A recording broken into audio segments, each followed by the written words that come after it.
My cousin Millie is 30 years old and is an ER nurse. Her birthday was a few days ago and we planned a birthday prank, which was leaving a fake snake on her cake. All fun and games because we do this every year to every family member. Well, apparently this year Millie didn't want it, so she was pretty pissed at the fact that we didn't. Now, a few days ago while I was in school, I got a call from Millie during lunch. I thought it would be her saying she's picking me up, but it wasn't. She proceeded to tell me that my mother had passed away in a car accident.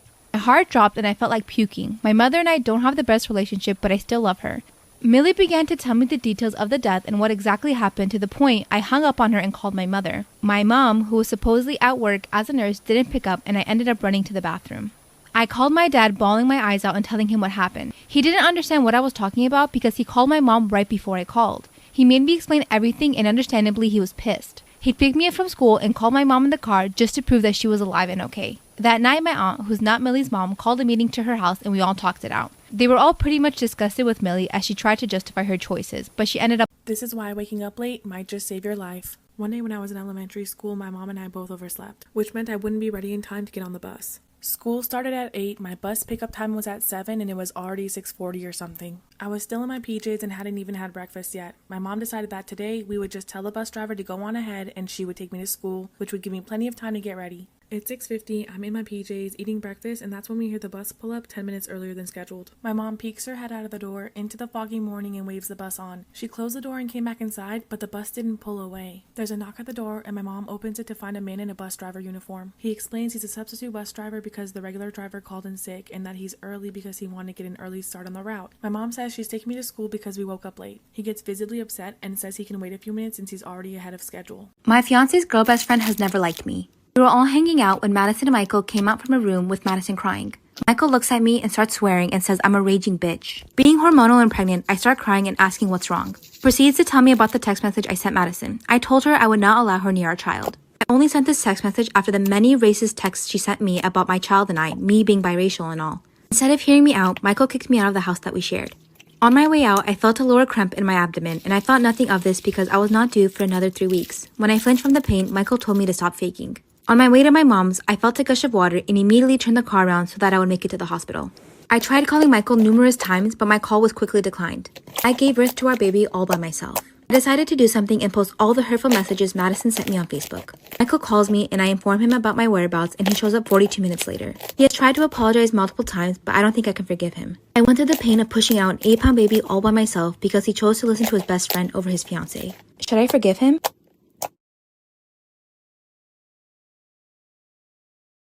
Am I wrong for giving my daughter's vegan friend meaty meals during sleepovers?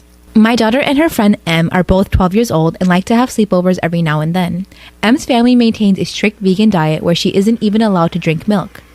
That's what fucking veganism is, yeah, okay. Her parents are nice people, although a bit on the neurotic side. So whenever she's over, I always make a big meaty meal for them. Last weekend, I made some cheeseburgers and steak for them on the grill with a big glass of milk. Em absolutely loves it and always politely asks for more, which I happily provide. Em is a bright young girl and she's a good friend to my daughter, but I notice how much smaller and paler she is compared to my daughter. I think it's likely tied to her family's diet. Not for you to decide. For snacks, I give them some of my Venetian turkey. For breakfast, I typically make a big plate of scrambled eggs and bacon, again with a big glass of milk. Despite her size, Em always wolfs down whatever I make, and I have to say, every time she leaves, it looks like she has a healthy glow to her. What? I know I probably should. Am I the asshole for cutting my hair so my sister had a longer punishment? This technically happened around 7 years ago, but after newly revealed information, things are tense. Back when I was 17, my younger sister Ellie thought it would be a fun prank to cut my hair in my sleep. I'm a bit of a mover and active dreamer, so when I suddenly jolted, my sister panicked and ended up cutting off a much longer chunk than what she wanted. Out of instinct, my sister let out a scream, so I woke up and saw what she did. My parents woke up to me yelling at her and in turn yelled at her too. My mom took me to the hairdresser and I ended up going from having my hair halfway down my back to a pixie cut. As punishment, my sister had to use some of her savings to pay for my new hairstyle and then gave my sister a choice to either get a buzz cut or no phone and no social life until my hair got longer. Let me be clear when I say it until my hair got longer. I don't mean that until it's back to its original length, but rather long enough so that growth was noticeable. My hair usually doesn't take too long to grow, so my sister chose the second punishment as she didn't want to lose her hair. That just made me all the more furious, so out of vengeance, I would give myself little trims at night in the bathroom every once in a while to make it seem like my hair wasn't growing. Eventually, my sister got Am I the asshole for blowing up on my husband over a prank? She's a female 25, husband, a male 27, is into prank. My husband went too far with his pranks a few times, like when he pretended that he forgot the keys to our house after our wedding, or when he took me to another restaurant for our engagement party, but I was surprised when no one came.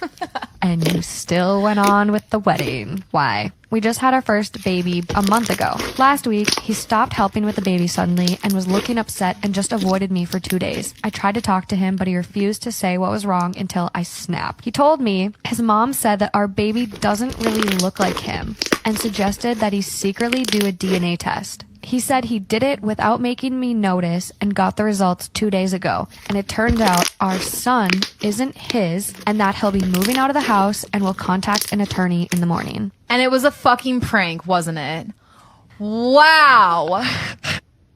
Am I wrong for asking my girlfriend not to eat so much? I know the title sounds bad, but this is a pretty specific situation, so please hear me out. I, 26 male, have been dating a woman we will call Ashley, 26 female, for about 3 months. Ashley grew up financially well off and relatively privileged and has been a point of friction in our relationship, with her not understanding/grasping the level of poverty I and my family grew up with. It is also relevant to the story that Ashley is a heavier person and is a very vocal advocate for body positivity and will very assertively stand up to anyone fat-shaming herself or others. The other person who is relevant to the story is my grandma, who is 70 years old. My grandma is a wonderful woman, but she is both very proud and very broke.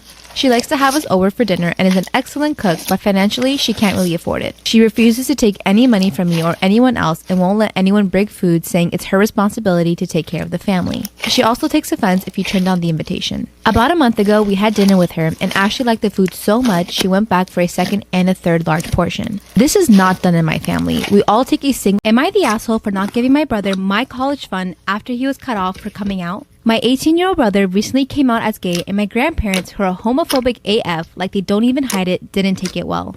My parents obviously support him coming out, but my grandparents have cut him off financially. See, for all of us, my grandparents set aside separate college funds over the years. We don't necessarily have to use it for school, which was my case. I'm 27 years old and I had a son my second year of college, so I decided to get into an apprenticeship program instead and use that money for baby expenses and to save up for him. My girlfriend and I are managing well, working full-time. We don't touch that money at all unless it's for him. My brother knows I still have this money and he's asking me to help invest in his future since it was always a given that our grandparents would pay for his college. Our parents are well off financially, so he wouldn't receive much in terms of financial aid, but they don't want to cover for college tuition because he's an adult now.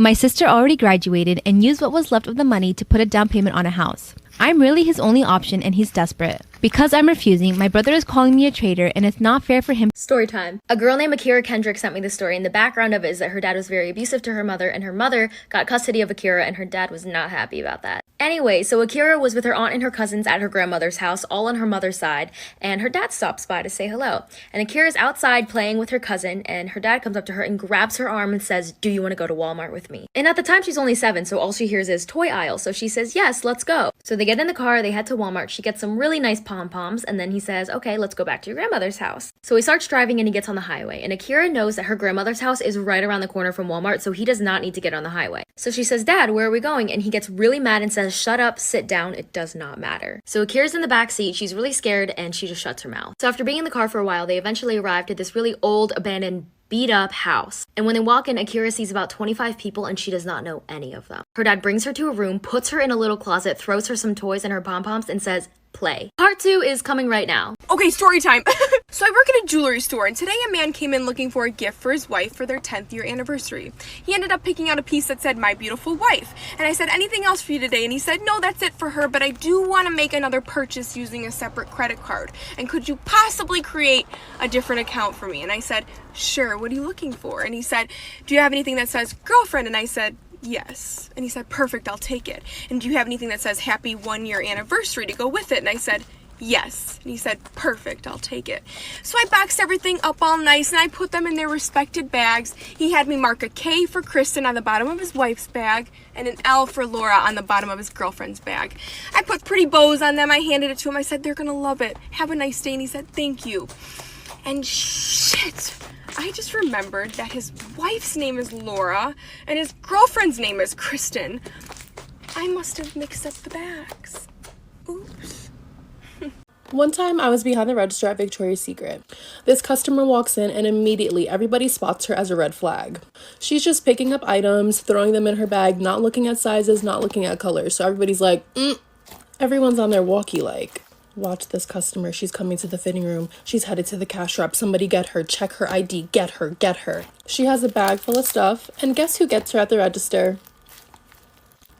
Me. So she comes to my register and she dumps out her stuff, and we're having a regular conversation. Hi, how are you? Yada, yada, yada. Her total comes up to probably between $700 to $900. It was expensive. My manager is at the register next to me, talking to me on the walkie. Ashley, make sure you get that ID. Don't matter what she's using, make sure you get that ID. So I ask her for the ID because she's paying credit. Why do you need to ask for my ID? Just take it, run it. I'm like, no, ma'am, I'm sorry. I need your ID for the purchase. She starts to raise her voice at me. What's one really bad thing you did as a child that you kept secret for your entire life and didn't tell nobody? I'll go first. I got a lot of stories like this, but this is just one of them. So my mama used to put me in daycare, and in my daycare, we used to do field trips, and we went to the YMCA. So while we were in the pool, this one white kid comes up to me. He asked me, like, why are you black? And I was kind of embarrassed, but I wasn't mad at the kid. I was more embarrassed than I was mad. And I told him that my parents painted me every single day. And I was thinking back at the time when I scraped my knee and the skin came off and there was like no blood. It was just bone. But I didn't know that it was bone. I thought that I was just white underneath. So I was like, it's true, like I can peel my skin off and prove it. When I did that, I peeled skin off my finger and it was a lot of skin and I started bleeding really bad. So the water started getting red and the daycare people tried to get everybody out the water like there was something going on. And then once everybody was out of the water, one of the daycare people go, I'm so sorry, everybody. I lost my tampon. I need to find it. Okay, so what happened was pretty self-explanatory, but I can make a part 2. This is the story of the spoiled student. The spoiled student used to be my friend. We trusted each other. I trusted her and she trusted me. We can just call her Anna for now. Anyway, Anna was always about followers. She was at 10,000 followers at that time, and I was at 400,000. She got so cocky that her true colors were showing. Then the next week came by and she had over 100,000 followers. She became cocky that one day she even came up to me in class and said she was gonna beat me to 500,000. I didn't want it to be a competition, so I just let it go. Then the next week she hit 300,000. And then she even started making fun of me for playing with fidgets and slime. The principal was overwhelmed with my 400 followers that she even gave me a gift. And that morning, Anna passed by and she overheard our conversation. She even saw the gift. Her face looked mad and she just stared. Then I finally opened the gift and it was a pack of fidgets. Anna was so mad that she tried to trip me and I knew it was her. I looked back at her and she instantly did something on her phone.